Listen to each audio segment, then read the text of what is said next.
It's interesting. I think Hello they can and get welcome. Hi, Ed. I think they can get their head around it. I think the interesting part of this equation is that nobody believes that it's going to happen next year.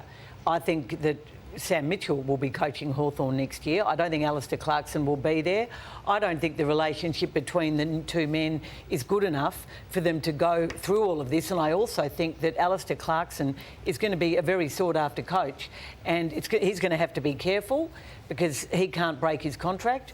But I am sure that he will be looked at by Collingwood. But I'm even more sure that he is very much in the frame as at Carlton, which I felt all year. OK, do we go into that one? There's so many ways to go into this. First of all, let's have a look at, let's go to that situation, Carrie. You've been saying big-time Carlton. Now, Carlton have got a review on the plate, and Ross and Lloydie, jump in on this. Now that review is on the plate, it is incumbent on Carlton and Collingwood and anybody else for that matter to now say Alastair Clarkson is in play. Would he make our club better going forward? Could we do that, or do we have what we have and we go in a different way? It now opens up a whole smorgasbord of options for all these clubs, Ross. Well, the dominoes have fallen, haven't they? They've started, and it all revolves, and it rightly so. He's the eminent coach of our time. He's delivered the Hawthorn Football Club 4 premierships with help, administration, great players. 4 premierships in 18 years. Let's say it again, 4 in 18. Some have won 1 in 72 years. So he should be sought after. He should be coveted. Personally, I don't like the decision. Listening to Jason Dunstall that appointed him originally, and they had the former champions. They had Judge, they had Swab, and they couldn't get it done. They brought in the outsider. So I think it is bold, not something I would have done. I think for whatever you can't say he's out of form. I think he's coached spectacularly well this year with the limitations. Yeah. And I would be diving into, well, if there's a problem, what is it? Because it's not his coaching. And work in that landscape, because Jason Dunstall knows him better than anyone and said he has the passion to coach. So therefore, if you're Carlton and Collingwood, you go bang. That's my view.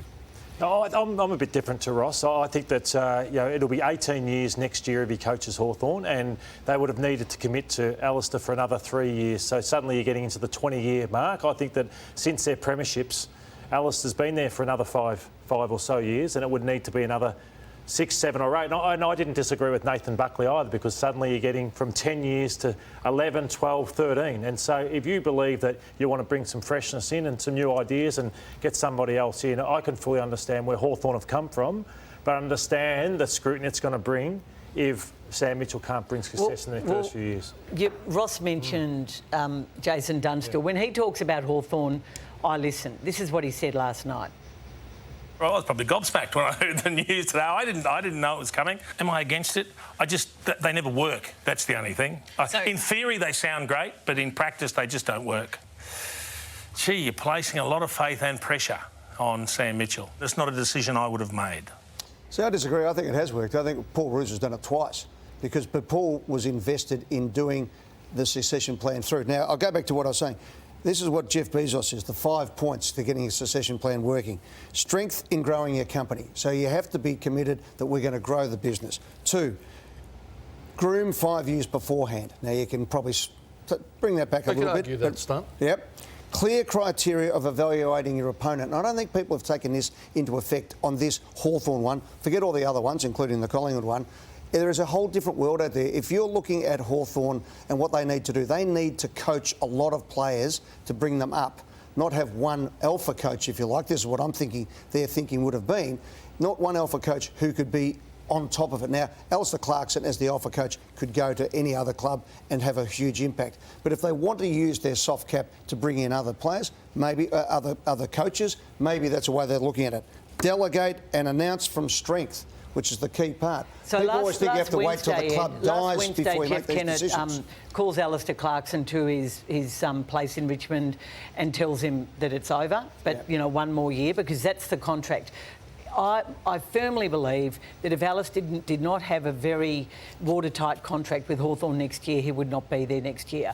Even despite that contract, I still don't think he'll be there next year. I think Alastair has behaved impeccably. Totally. He behaved impeccably at the press conference yesterday. No, I don't think they do. Why don't they just tell him? Because, well, that's one way of doing it, but they don't want to have to pay him out. They don't want to pay a $1.5 million contract. But you know what? He's a reasonable man. He could mitigate. He'll be coaching next year at another club. But I think what you do in that situation, Ross, is you wait until he makes his decision, does his deal, and then you can mitigate on the way out the door. And then that's all very well. I think he people do that every day. Well, the utmost respect. Yeah, no doubt about that, Ross. And I think he needs to work out too, though, does he have the passion to go for another 4 or 5 years, which he'd have to do to start a new club. Here was Alastair, his press conference, where I think about he's got plenty of options and a lot to think about with his partner. With his wife. You know, the end has got to come at some point in time. My wife and I have been wrestling with this, not just in this last 18 months, but for a period of time. When is it right? Is that in coaching and out of coaching? Is it in football or out of football? Is it in Australia or out of Australia? There's one part of me that what I'm just talking about now, he says, geez, he's still got the passion to coach. There's another part of me when you talk to me about family and sacrifice and my friends and all that sort of stuff, you get me in a different mood and scope altogether. So that's what Karen and I need to address at the appropriate time. So I could imagine an Eddie Maguire walking into his office and selling what it would be like to coach Collingwood for the next 4 or 5 years and getting him excited again. I think that he loves Hawthorn. He's spoken about it's Hawthorn or that's it. I know things can change pretty quickly, but it may need to be a strong sell from a club because it's going to be he's been in it for 18 years. Ross, I know you've stepped out for a period and you sometimes say you miss the good part, you miss some parts, but you love some aspects of being out of it. That's what he's got to decide. Do I want to go in at Carlton or where Gold Coast for 5 years? I'm convinced he has the passion, and I think Lee Matthews always says, we'll listen to Lee in a tick, but I think Lee always says a year off is fantastic for you, or 2 years as Lee did after Collingwood. I'm not sure Alastair would want to do that. I think with Carlton, maybe, and Collingwood definitely on the cards, he will end up at one of those clubs. Let's listen to Lethal on 3AW last night. There's 17 clubs in the competition apart from us. I would imagine many of them would love to get Clarko on board. I think there are better clubs than Collingwood, to be quite honest, but still. But it's not there at the moment, and whatever happens, we'll deal with it. I'm wanting to fulfil my obligations and my moral obligations to the commitment I made to the players and to the club. I think what has happened now with this decision is that Clarko's moral obligation to Hawthorn is now broken because Hawthorn have broken it. Clarko was never going to break it, but this succession plan breaks that moral obligation. So who knows what's going to happen in the next 6 months, 18 months. Who blinks first, Ed? Because one of them will have to blink. I think Hawthorn want Sam to coach next year. I think Sam wants to coach next year.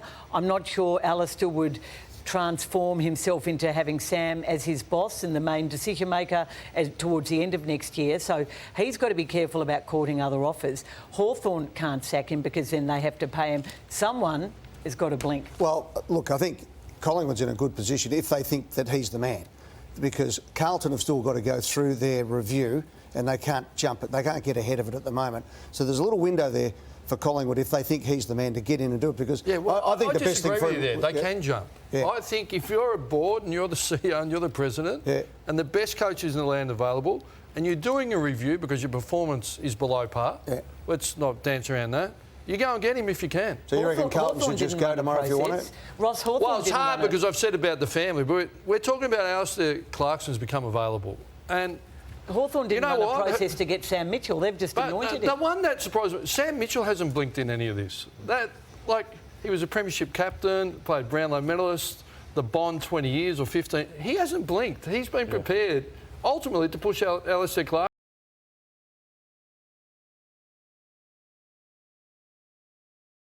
2 games, knowing that he's out the door, and is Mitchell they'll be going to Sam over the next.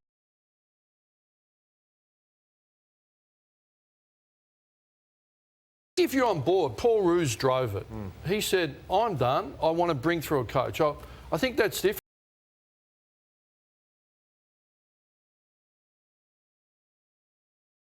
You know, Alastair still commands the respect, but subconsciously there'll be a shift of the balance of power. Yeah.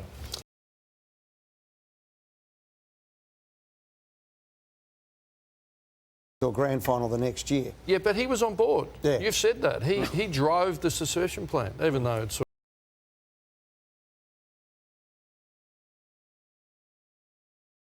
He said Eddie panicked, so we'll talk about that after the break.